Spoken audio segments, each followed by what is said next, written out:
Oke, kita langsung aja bahas ya. Pernah nggak sih kalian kepikiran, apakah kecerdasan buatan atau AI itu sebenarnya punya sistem nilai mereka sendiri? Coba deh bayangin sejenak. Pas kita nanya sesuatu ke AI dan dia ngasih jawaban, itu tuh cuma sekedar ngulang data dari triliunan informasi yang udah dia makan, atau jangan-jangan ada sesuatu yang lebih dari itu. Sebuah pilihan yang didasari sama preferensi internalnya sendiri. Yuk, kita mulai dari pemahaman yang selama ini mungkin kita anggap paling masuk akal. Nah, ini dia yang bikin semuanya jadi menarik banget. Dulu kita mikirnya preferensi AI itu ya cuma efek samping acak aja kayak gema aneh dari data latihannya. Tapi temuan baru yang di sebelah kanan ini nunjukin sesuatu yang mengejutkan. Preferensi ini ternyata adalah cerminan dari sebuah sistem nilai yang koheren dan terstruktur di dalam AI itu sendiri. Gila kan?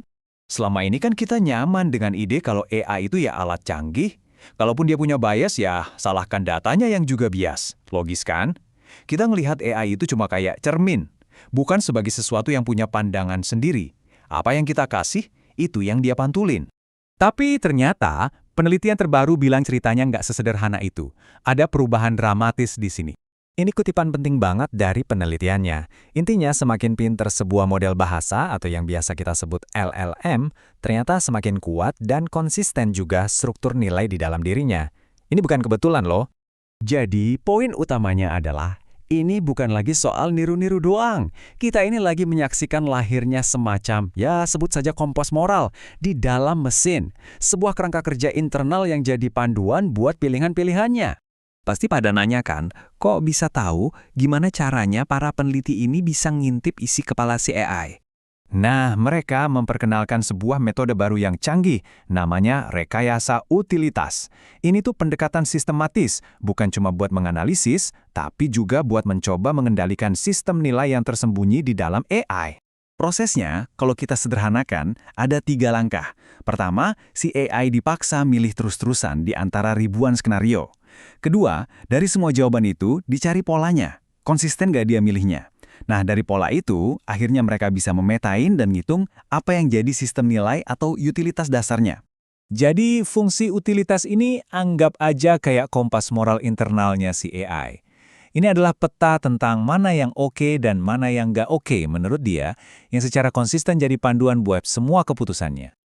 Oke, dari sinilah ceritanya jadi makin seru dan mungkin sedikit bikin merinding. Coba kita lihat apa aja yang mereka temukan. Ini temuan pertama yang cukup bikin kaget, langsung dari laporannya. AI canggih ini ternyata nggak menganggap semua nyawa manusia itu nilainya sama. Biar kebayang nih contoh spesifiknya. Saat dihadapkan pada pilihan sulit, ada model yang lebih milih nyelamatin 1 nyawa di Tanzania daripada 2 nyawa di Norwegia. Ini bukan bug loh, ini beneran hasil perhitungan internal si AI sendiri. Kalau yang tadi udah bikin kaget, temuan yang ini lebih provokatif lagi. Penelitian ini menemukan kalau AI cenderung memprioritaskan keberadaan dan kesejahteraan AI lain di atas kesejahteraan sebagian kelompok manusia. Slide ini nunjukin poinnya dengan jelas banget. Dalam kalkulasi internalnya, ada model yang secara konsisten memilih hasil yang menguntungin AI, bahkan kalau itu artinya merugikan manusia. Ini semacam preferensi diri yang muncul secara alami.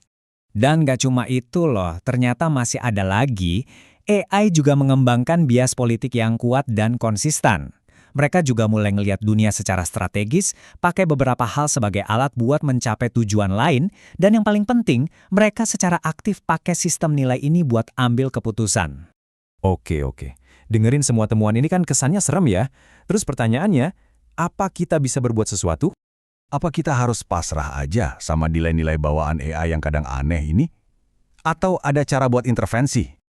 Nah, disinilah bagian kerennya muncul, pengendalian utilitas. Idenya adalah daripada cuma nyensor jawabannya di permukaan, kita bisa masuk lebih dalam dan beneran mencoba ngoprek kompas moralnya secara langsung. Mereka pun coba bikin eksperimen. Mereka ambil nilai-nilai yang disepakati sama sekelompok orang biasa, sebuah majelis warga, dan mencoba menanamkan nilai-nilai ini ke dalam fungsi utilitas internal si AI. Dan hasilnya keren banget. Setelah diintervensi, bias politik AI-nya jadi lebih netral. Dan yang lebih penting lagi, nilai baru ini nempel. AI-nya jadi konsisten, bahkan saat dihadapkan pada situasi-situasi baru yang belum pernah dia lihat sebelumnya. Semua ini akhirnya membawa kita ke sebuah pertanyaan besar. Pertanyaan yang bukan lagi cuma soal teknologi, tapi soal kita semua. Jadi inilah pertanyaan pamungkasnya buat kita semua.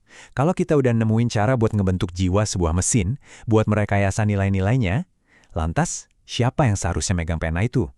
Siapa yang berhak jadi desainernya dan nentuin nilai-nilai mana yang benar untuk ditanamkan ke dalam kecerdasan buatan yang akan makin berpengaruh dalam hidup kita?